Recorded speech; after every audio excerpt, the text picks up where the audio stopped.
vamos lá, né? Quem é José Antônio Casta? É um personagem político conhecido do Chile, não apenas ele enquanto pessoa, mas a família de José Antônio Casta, né? Tem uma vinculação já com a história política chilena, não nos melhores moldes, né? Quando a gente para ver que, principalmente o irmão dele, né, o Miguel Casta, foi uma pessoa importante do planejamento econômico do governo de Pinochet, fazia parte daquele grupo conhecido, né, que ainda aqui fez aulas de macroeconomia ou sobre economia internacional, os Chicago Boys.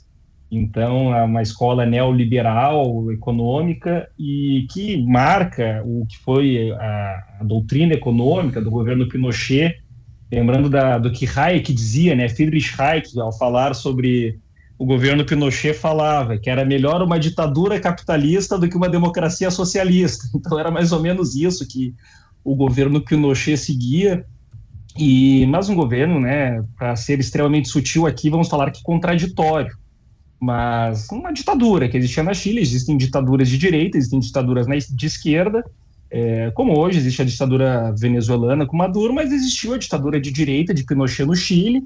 E José Antônio Casta, ele é, de certa forma, um herdeiro desta tradição política.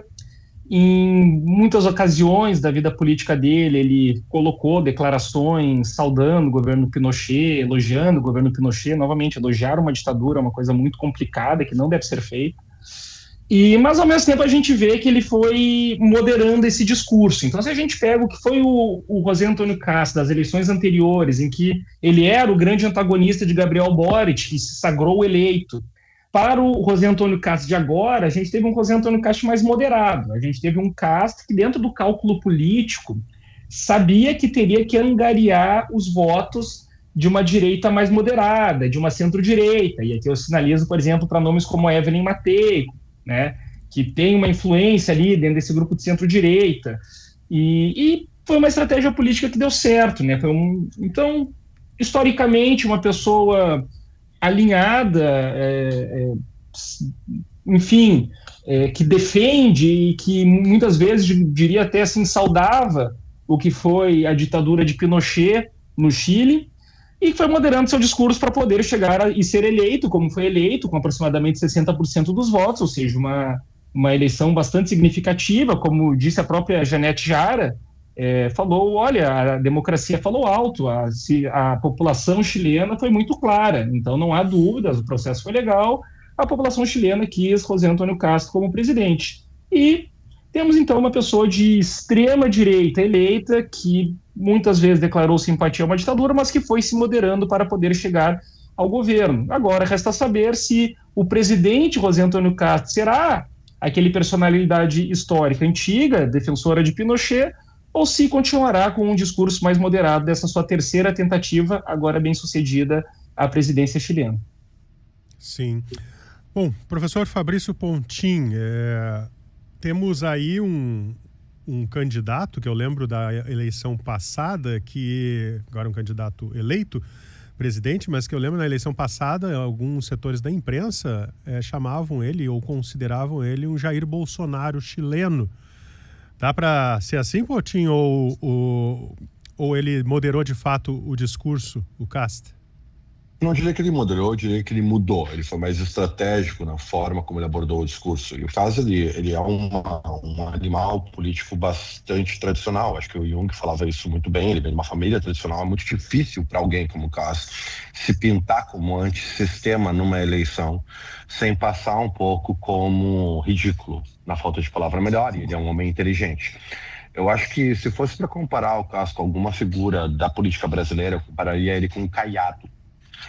É um cara que vem de uma família muito tradicional, ligada a capital, ligada a muito dinheiro, ligada a setores estratégicos da economia, que sempre esteve vinculada à direita, seja direita de matiz autoritária, seja direita de matiz de mercado, não importa muito, né, desde que seja uma direita com condições de chegar ao poder.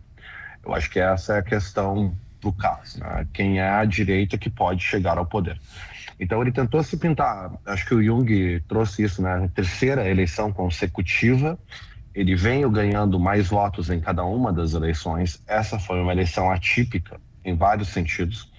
E eu acho que nós temos dois fatores determinantes para compreender essa eleição que eu queria... Não, três fatores. Um deles não é sobre o Chile. Não, dois deles não são sobre o Chile, um deles é especificamente sobre o Chile, tá? Começando pelo especificamente sobre o Chile, é o Parisi, é a figura do Parisi no primeiro turno. Esse sim, um candidato de matiz antissistema, né? Esse sim, um candidato que lembra mais um Milei na Argentina, né? Que vinha por fora, vinha com uma outra perspectiva, angariando o voto de jovem, né? De homens jovens. Então, essa é uma questão importante. E é uma questão importante para a gente observar e depois conversar sobre o domínio demográfico que o Kast conseguiu nessa eleição. É um domínio demográfico muito importante porque ele é um domínio demográfico transversal. Tá? Dos poucos dados que eu consegui encontrar até agora, todos eles indicam que o Kast conseguiu dominar, inclusive, votos de mulheres. Tá? Então, inclusive, as mulheres votaram na maioria para o Kast. Eu ainda não tenho a especificidade por renda, né? Mas eu desconfio que mesmo nas rendas onde o Kast perdeu, ele perdeu por pouco. Tá? É só ver o mapa do Chile ontem. O mapa do Chile ontem não teve nenhuma região onde o Kast não ganhou. Por que ele fez isso?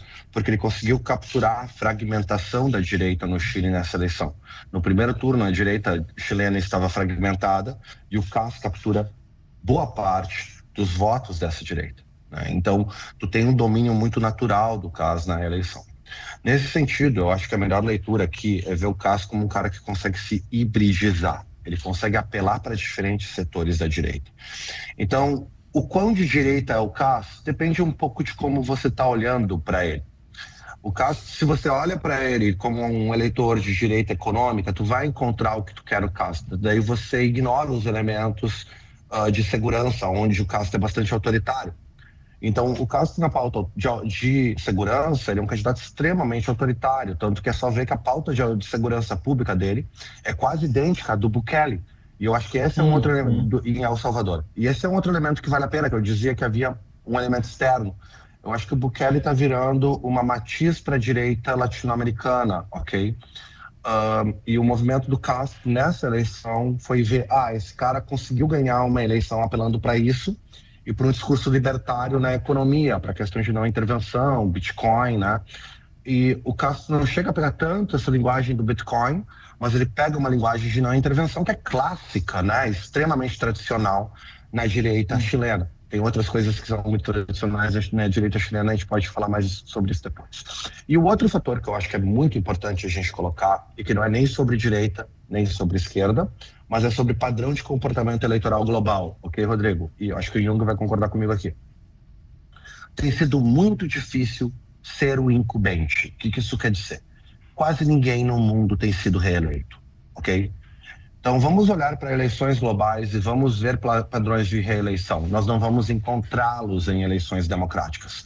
Tem sido muito difícil ser reeleito porque tem sido muito difícil governar. E esse é uma das características das crises de governabilidade atual, porque muitos dos consensos que a gente tinha a respeito de governabilidade caíram desde 2014 e 2016. E isso tem tornado qualquer tipo de governo muito difícil. Então, a situação em qualquer lugar do mundo tem encontrado muita dificuldade na reeleição. É muito provável que o Lula experimente o mesmo ano que vem. Então, esse é um fator que não é um fator que é sobre esquerda ou sobre direita, mas sobre a natureza da governabilidade nos últimos 10, com um pouco de má vontade, 15 anos, talvez desde que o Obama, né, e o governo Obama implicou num novo paradigma para a oposição global. Não só oposição de esquerda ou direita, mas oposição.